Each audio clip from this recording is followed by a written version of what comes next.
La chaleur étouffante de ce mois de juin a assommé les âmes. Niger, Côte d'Ivoire, Burkina Faso, Mali.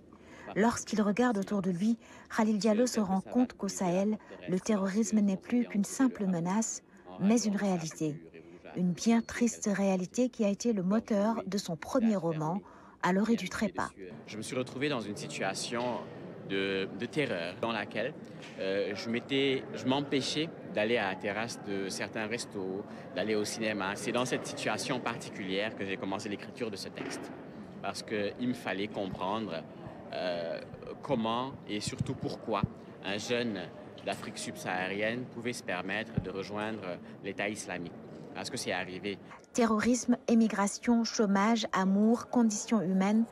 Khalil Diallo nous entraîne au cœur des préoccupations de sa génération dans son roman où une grande maîtrise de l'intertextualité nous renseigne sur sa vaste culture générale.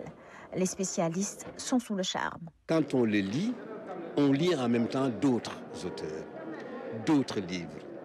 Il renvoie à un capital littéraire énorme.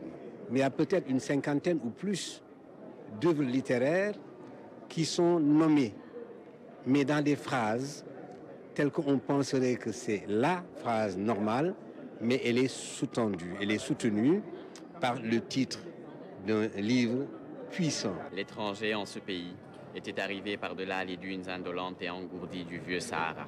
Il avait passé d'innombrables semaines de marche à endurer la chaleur, à communier avec les hosties noires que lui offraient les mirages diaboliques de cette étendue vertigineuse de sable. À 26 ans, Khalil Diallo est le benjamin de la délégation sénégalaise au 24e Salon international du livre d'Alger. C'est aussi le chouchou des visiteurs du stand. Une belle expérience, mais pour lui, le bonus, c'est surtout de se trouver en Algérie sur les traces de grandes plumes qui l'ont fortement marqué. Albert Camus, dont son travail de journaliste et surtout ses essais ont grandement nourri ma réflexion. Mais aussi, il y a des écrivains comme Kateb Yassine et son livre Nejma, ou bien son recueil de poésie Soliloque, et Assia Gebar, L'amour, la fantasia, Mohamed Dib. Ce sont de grands noms de la littérature qui m'ont grandement influencé.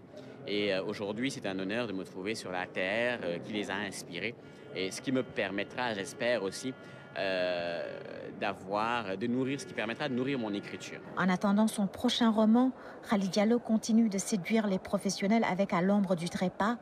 Il a été finaliste cette année de plusieurs prix littéraires internationaux, comme le prix Orange du Livre en Afrique ou encore le prix Kourouma du Salon international du livre et de la presse de Genève. Une belle reconnaissance pour celui qui est aussi chef du service qualité de l'Office national de l'assainissement du Sénégal.